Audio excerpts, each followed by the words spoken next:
In today's Star Wars Outlaws video, we're going to be going over 10 Easter eggs and references you may have missed while playing Star Wars Outlaws. This game takes place in between The Empire Strikes Back and The Return of the Jedi, so it's no secret that the developers were heavily inspired by the original trilogy, and they snuck in a ton of Easter eggs and references in this video game. I'm only going to be covering 10, but there are way more, so if there's any Easter eggs or references that you know about that don't make this list, let me know about it down in the comments. Perhaps I'll make a part 2 to this video, and I am going to have to issue a spoiler warning if you haven't finished the main quest line. There is going to be gameplay from the main quest and Easter eggs that happen while you play the main quest. So if you haven't finished the game yet, go finish it up and then come back to this video. Now the first reference I want to talk about is actually this little guy right here, known as the Kowakian monkey lizard. But you guys might know him better as Salacious B. Crumb, Jabba the Hutt's pet in Star Wars Return of the Jedi. Salacious B. Crumb is Jabba the Hutt's jester, sits by his throne, stealing food and mimicking others. And while I was playing the game, I just randomly found some Kowakian monkey lizards hanging out on a space station in orbit above Toshara. And if you guys watched the Disney Plus series The Mandalorian, they also made a cameo in there too.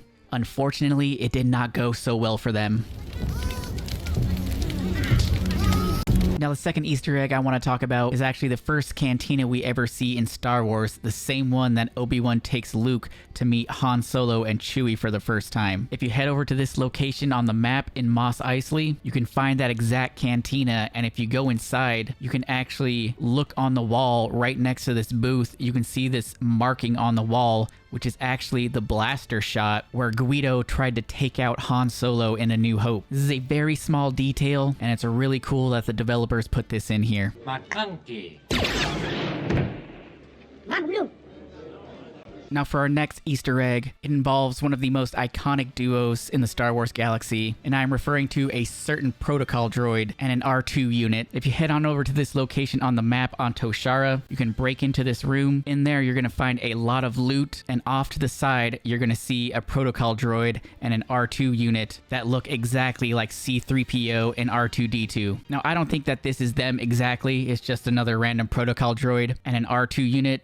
But come on, we all know who this is. Now our next Easter egg takes place on Tatooine. While you're doing a stealth mission inside of Jabba's palace, you actually have to sneak through the ventilation system. And if you actually take a look to the left, you can see a Mandalorian that looks quite familiar. And yes, your eyes don't deceive you, that is Boba Fett. We all know he often carries out bounties for Jabba the Hutt, and here he is talking to a suspicious character. I hung out here for a while to see if there's any dialogue, but they don't really say anything, which is kind of disappointing. But Boba Fett, confirmed, is in Star Wars Outlaws. There it is. Magnum. Holy moly. Yeah, baby! That's what I've been waiting for! Dear God. It's beautiful.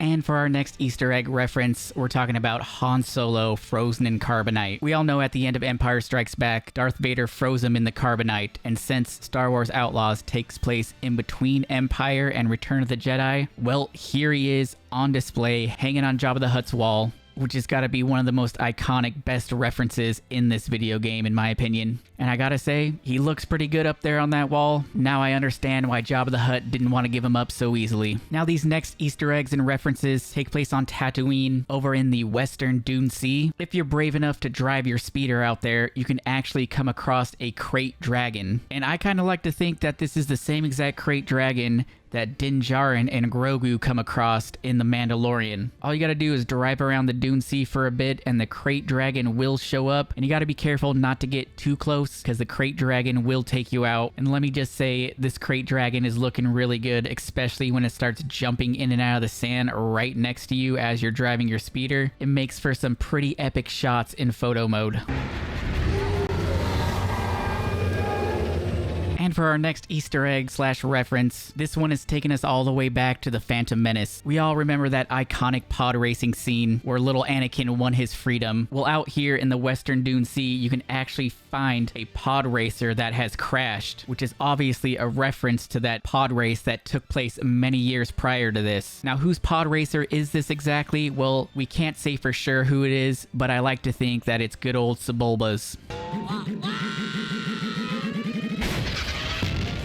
Now for the last Easter egg and reference that takes place in the Dune Sea, you can actually come across these bones right here. Now while I was doing some research, this actually says that these are crate dragon bones, but these bones look pretty small. Perhaps this is just a baby crate dragon, but these are actually the same bones that you can see in A New Hope, where C-3PO first lands on Tatooine. He comes across this same set of crate dragon bones. Wait, what's that? A transport. I'm saved. Now this next Easter egg, only the hardcore Star Wars fans are going to recognize this because this place didn't actually make it into the movie. This is actually from a deleted scene. It was only mentioned by Luke in one line of dialogue in the movie A New Hope, where he talks about going to Tosche Station to pick up some power converters. You can actually head over to this location on Tatooine and go check out Tosche Station for yourself. And they actually did a pretty good job recreating this. As you can see, they actually have this little control panel pretty much exactly the way it was in the deleted scene. And you can read this message on this data pad right here that is signed off by Cammy, who only appeared in the deleted scene, which is this girl right here looking through the binoculars. So the note that you read is actually her leaving this message to this guy right here named Lays. For our next Easter egg reference, if you head on over to this location right here, you can actually head to the Lars homestead, which is where little Luke Skywalker grew up on his moisture farm. And when you get there, you can talk to this NPC, and they're kind of speculating as to what happened here, because as you can see, this place is all burnt down and kind of banged up. Find anything good? You're late. We're late too. All the best stuff's been taken already. Barely anything left. What happened here? Seems extreme, even for bandits. Empire. They do this thing with dissidents. Drag them out and burn it all down. Looks like a moisture farm, not a hidden spy base. That's because it was a moisture farm, but they crossed the Empire somehow. This place has already been picked clean. Let's go. Now these characters know that the Empire had something to do with this, but little do they know what actually happened to Luke's aunt and uncle.